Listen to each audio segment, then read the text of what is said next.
आप सभी का स्वागत है मेरे YouTube चैनल कुकू केमिस्ट्री पर। आज से मैंने एक नई शुरुआत की है, क्योंकि हम सब लॉकडाउन में अपनी स्टडी को अच्छे से अच्छा बनाने का प्रयास कर रहे हैं। तो आज से एक नई चीज़ मैं शुरू कर रही हूँ आप सभी के लिए। कुछ ऐसे टॉपिक्स जिनसे बोर्ड एग्ज़ाम में हर साल सवाल या तो हर साल पूछे जाएं या एक साल छोड़कर एक साल जरूर पूछे जाते हैं। उनमें से ही एक टॉपिक है हमारा चुंबकीय आघूर्ण, मैग्नेटिक मूवमेंट। मैग्नेटिक मूवमेंट कैसे याद करें, मैं इस श्रृंखला में कुछ ऐसे टॉपिक्स आपको कवर कराऊंगी जिसके लिए आपको पूरा चैप्टर पढ़ने की ज़रूरत नहीं है। बीच बीच के टॉपिक होंगे क्लास 12th के, जो आपके मोस्ट इंपॉर्टेंट टॉपिक्स हैं, जहाँ से क्वेश्चन निश्चित रूप से पूछे जाते हैं। आगे पीछे के कंसेप्ट की उसके लिए ज़रूरत नहीं है, ताकि लॉकडाउन में हम कम से कम इतना मटेरियल अपना याद करने का पक्का कर सके जिसके आधार पे आप बोर्ड एग्जाम के सवाल जल्दी जल्दी हल कर सको और आप पे बर्डन नहीं पड़े जब आप स्कूल खुले आपके। कि ऐसा नहीं हो कि जुलाई अगस्त में आपके स्कूल खुल रहे हैं, इस वजह से फिर आपको प्रेशर आए एकदम से। ऐसा नहीं होगा, आप टॉपिक्स पहले ही अपने याद कर चुके होंगे लॉकडाउन में ही। आपको तब पढ़ना मतलब स्टडी करना बहुत आसान हो जाएगा। तो उसी में एक श्रृंखला अपना चुंबकीय आघूर्ण, जिसको आज हम सीखेंगे। बहुत आसान टॉपिक है, समझेंगे। चुंबकीय आघूर्ण जो हम ज़्यादातर पेपर में जो पूछा जाता है बच्चों, वो पूछा जाता है हमारा डी ब्लॉक से। मैंने आपको क्या बोला, डी ब्लॉक से। अब डी ब्लॉक के जो तत्व होते हैं, ये डी ब्लॉक में बच्चों 40 तत्व आते हैं हमारे पास। 40 में भी डी ब्लॉक को 3D series, 4D series, 5D series, 6D series, इन 4 में बांटा गया है अपना। अब जो 3D सीरीज है, यहाँ से ये जो 3D सीरीज है, प्रत्येक सीरीज में 10 तत्व आते हैं। जो कि आप जानते हैं डी ब्लॉक का जो विन्यास होता है, इलेक्ट्रॉनिक विन्यास होता है, उसके अंदर अंतिम डी कक्षक में कितने आते हैं अपने पास, मैक्सिमम कितने इलेक्ट्रॉन आते हैं, 10 इलेक्ट्रॉन आते हैं।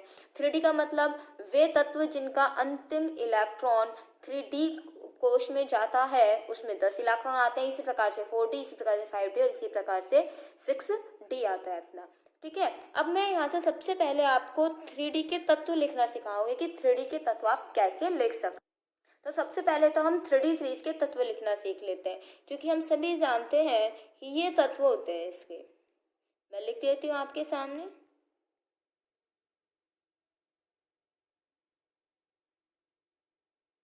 इन सभी का इलेक्ट्रॉनिक विन्यास हमें पता होना चाहिए, लेकिन इस सबसे पहले तो इसको याद करने का तरीका हम देख लेते हैं कि इसके याद करने का तरीका क्या है।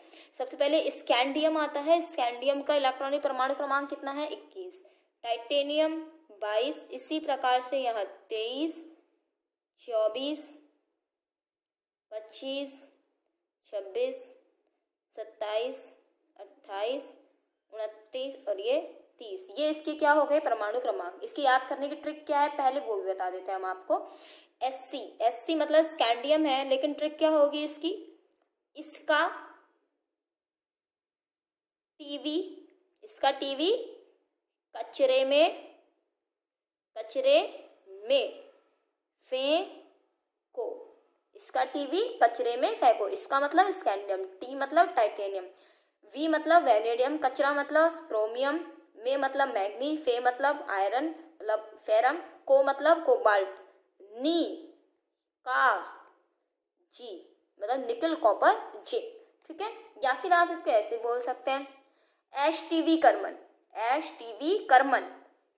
करमन बोल दीजिए, या फिर इसका टीवी कचरे में फेंको, निकल जी। इससे आपको लगातार याद हो जाएंगे। अब बात आती है कि हम इसका इलेक्ट्रॉनिक विन्यास कैसे याद करें। हमसे बीच में से पूछ लिया जाए तो हम कैसे बता पाए। ठीक है, एक बार मैं डिटेल में लिखूंगी, फिर उसके बाद आपको मैं एक एक करके बता दूंगी। जैसे सबसे पहले मैंने किसका लिखा है, स्कैंडियम का लिखा, ये 21 लिखा मैंने। और यहाँ से अगर मैं पूरा डिटेल लिख दूँ तो 1s2, 2s2, 2p6, 3s2, 3p6, 4s2 और लास्ट में कितना आता है, 3d1। यही आता है, ये सभी को आता है। 11th क्लास में हम शुरू में लिखना सीख चुके होते हैं।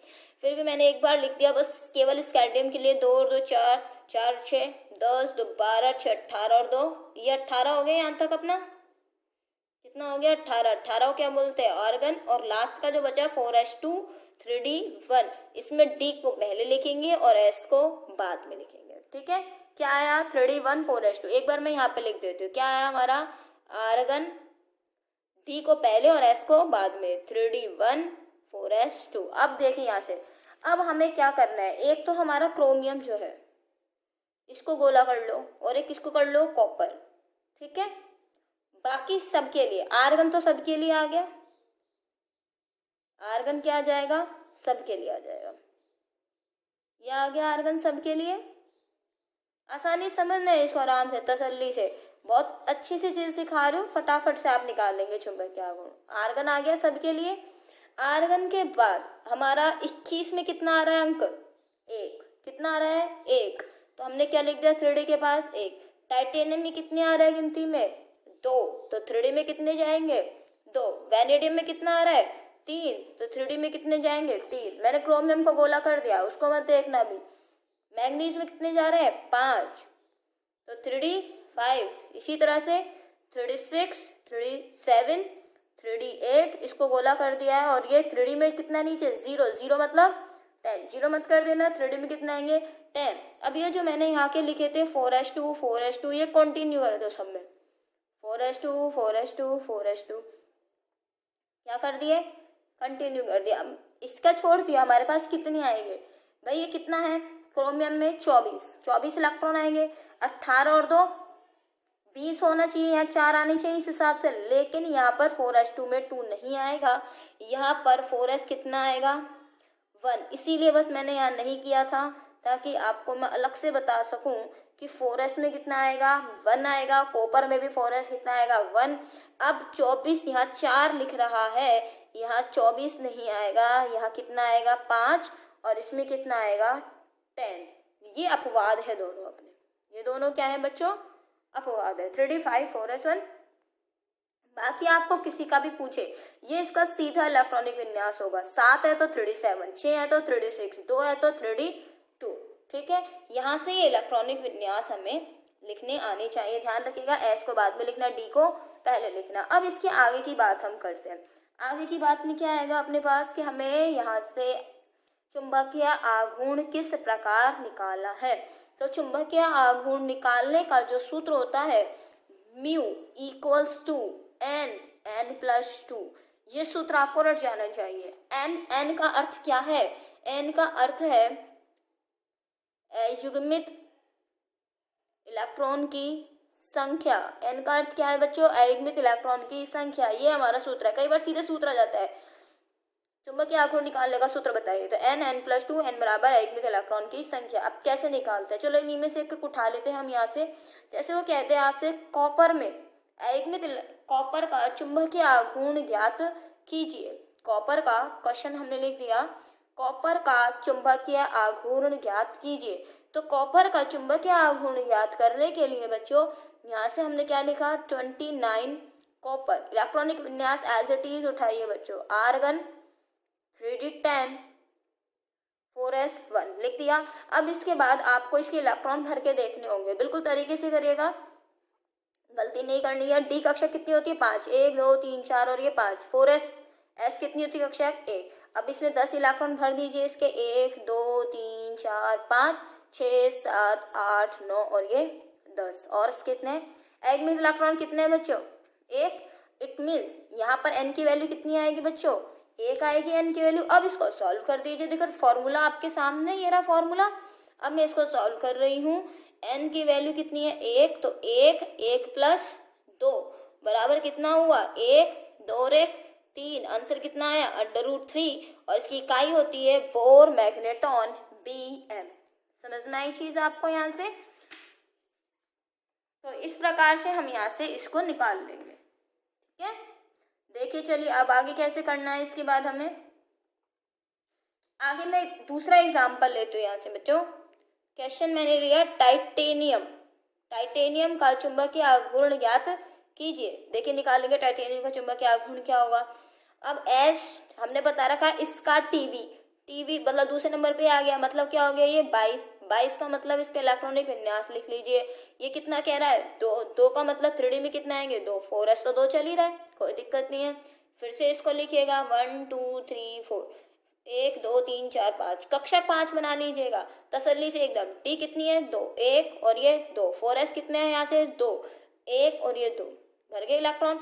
ये हम 11th क्लास में सीख चुके हैं कि इलेक्ट्रॉन कैसे भरने चाहिए, फिर ये आप यहाँ पर अलग से भर के दिखाइएगा, ठीक है। अब यहाँ से अयस्मित इलेक्ट्रॉनों की संख्या गिन लीजिए कितनी है, 1 और ये 2। कितने अयस्मित इलेक्ट्रॉन की संख्या, 2 ही है यहाँ से, तो n की वैल्यू कितनी आ गई 2, इसको मत गिन लीजिएगा। अयुग्मित इलेक्ट्रॉन, किसको गिनना है, अयुग्मित, तो ये अनपेयर्ड इलेक्ट्रॉन है। यहाँ से n बराबर कितना आया 2, फॉर्मूले में रख दीजिए, ये आपके सामने फॉर्मूला है, ये म्यू का फॉर्मूला है, तो आंसर कितना आ जाएगा 2, 2 + 2, तो म्यू इक्वल्स टू 2 और 2 4, तो यह कितना हो गया, या तो आप सीधे कह दीजिए √2 या लिख देते हैं 2√2, यही आ जाएगा अपना 2√2। आंसर इसका आ गया बोर मैग्नेटॉन। चलिए आगे एक और सवाल हम हल करते हैं।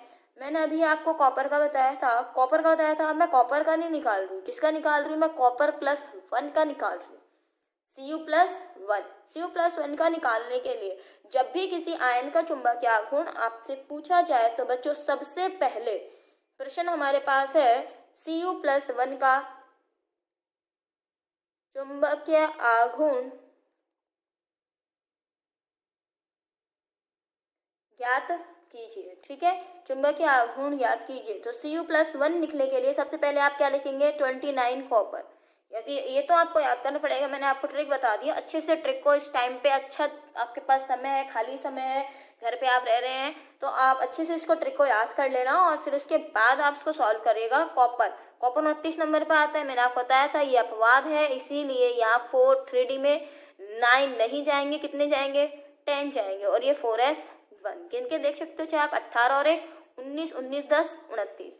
अब इसके बाद आप क्या करेंगे, इसका ये आर्गन अपने पास है, अब वो क्या पूछ रहा है Cu+1, अब Cu+1 का लिख लीजिए, भायतम कोश में कितने इलेक्ट्रॉन है 1, तो इस ए वाला इलेक्ट्रॉन क्या हो जाएगा बाहर हो जाएगा, और क्या बच जाएगा आर्गन 3d10 पूरा पूरा पूर्ण पूर्ति विन्यास हो गया, अर्थात n की वैल्यू कितनी आ गई 0 और n की वैल्यू 0 आ गई, तो म्यू जो निकालेंगे वो भी कितना आएगा 0 आएगा। तो यहाँ से ये अपना सॉल्व हो गया। चलिए एक तो क्वेश्चन और सॉल्व करके मैं आपको बता देती हूँ किस तरह से यहाँ से सॉल्व करने हैं आपको। देखिए मैं यहाँ से और क्वेश्चन ले लेती हूँ, जैसे Ti+4 ले लिया, Nickel+2 ले लिया हमने क्वेश्चन में, है ना, यहाँ से हमने Nickel+2 Ti+4 Nickel+2 और ले लीजिए, इसके साथ हमने यहाँ पर और कोई सा भी ले लें अपन, आयरन ले लीजिए, आयरन+3 आयरन+2, ठीक है, इनमें से मैं आपको 4 दिए हैं, मैं 2 आपके सामने मैं निकाल रही हूँ, अब बाकी 2 आप निकालिएगा। मैं यहाँ से ले लेती हूँ, जैसे एक और ले लेते हैं, 5 ले लेते हैं, चलो क्रोमियम+1 भी ले लेते हैं। यहाँ से मैंने ले लिया Ni+2 और एक ले लिया आयरन+3, 2 ले रही हूँ मैं यहाँ से, बाकी जो 3 बचेंगे वो आप स्वयं निकालेंगे, कैसे निकलेंगे मैं फिर से एक बार और बता रही हूँ ताकि आपको यहाँ से कंफ्यूजन नहीं रहे।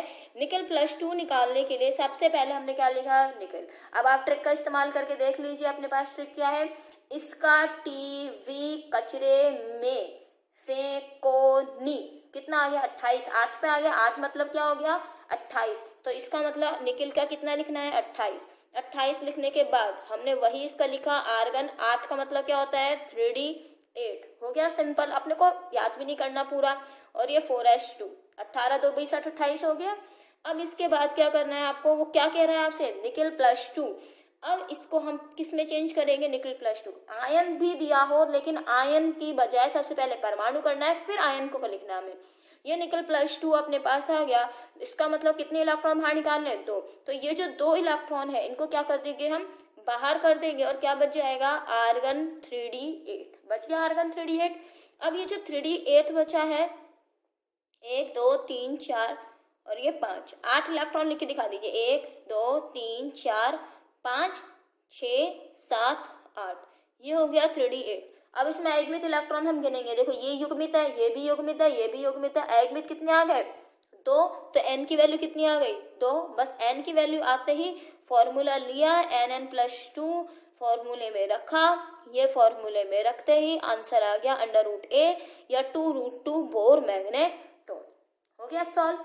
चलिए आयरन पे आते हैं, आयरन का इलेक्ट्रॉन परमाणु क्रमांक कितना होता है, आयरन का होता है 26, फिर से करके देख लो चाहे, इसका टीवी कचरे में फे में कितना आएगा 26 आएगा, तो यहाँ से हमारे पास दूसरा एग्जाम्पल, ये पहला ले लिया हमने और ये किसने ले लिया दूसरा 26, तो इसका मतलब आर्गन के बाद 3d कितना आएगा, ये 6 है तो 3d6, ये 4s2, क्या कह रहा है हमसे, +3, 3 मतलब 3 इलेक्ट्रॉन बाहर, तो यहाँ से स्टार्ट करेंगे, 2 यहाँ से बाहर, 1 यहाँ से बाहर, कितना किया 3D 5। तो यहाँ से आपने 1 2 3 4 5, तो 1 2 3 4 5, n की वैल्यू कितनी आ गई 5 रखते हैं, आप निकाल लेंगे। बस एक ध्यान रखिएगा, क्रोमियम और कॉपर, फिर से बार बार कह रही हूँ, क्रोमियम होता है 24, कॉपर होता है 29। इलेक्ट्रॉनिक विन्यास सीधे बोर्ड एग्जाम में पूछा गया है, क्रोमियम और कॉपर का इलेक्ट्रॉनिक विन्यास। तो यहाँ से ये कितना होता है 3D 5 4s1, और कॉपर होता है 3D 10 4s1, तब जाकर इनके लिए निकालिएगा। और बाह्यतम कोश के इलेक्ट्रॉन की बात आए तो पहले s के निकालिए, फिर d पे जाइएगा। तो अब आपके पास क्वेश्चन मैं छोड़ के जा रही हूँ यहाँ से कि आपको टाइटेनियम +4, Fe+2 और Cr+1, मैं फिर से कह रही हूँ, देखो कौन कौन से आपसे बोल रहे हैं मैं आपको। प्रश्न है आपके लिए, क्वेश्चन है टाइटेनियम +4, Fe+2 और क्रोमियम +1 के चुंबकीय आघूर्ण निकालने हैं आपको, और इसका आंसर आपको मुझे कमेंट बॉक्स में देना है कि इसके आंसर कितने कितने हैं। अगर आप आंसर देते हैं तब तो ये वीडियो देखने वाले जो भी हैं, तो मैं समझूंगी उनको ये चीज़ समझ में आ गई है। थैंक यू, धन्यवाद। एक चीज़ और, ये वीडियो आपको डेली जो है, जो एक्स्ट्रा वीडियो होंगी जो आप चैप्टर से हटके होंगी, वो सुबह 9 बजे आपको मिल जाएंगी। और जो चैप्टर हमारा कंटिन्यू चल रहा है इस समय, केमिकल काइनेटिक्स, उसकी वीडियो आपको सुबह 10 बजे मिला करेगी। और जो आपके जितने भी अपन मोस्ट इम्पॉर्टेंट क्वेश्चंस निकालेंगे अलग से, उनकी वीडियो आपको सुबह 9 बजे डेली मेरी तरफ से एक वीडियो आपको मिलेगी। आपको अगर आपको अच्छी लग रही है वीडियो, समझ में आ रहा है, तो चैनल को सब्सक्राइब कीजिएगा, शेयर कीजिएगा और लॉकडाउन में अपनी पढ़ाई को निरंतर बनाए रखिएगा। धन्यवाद।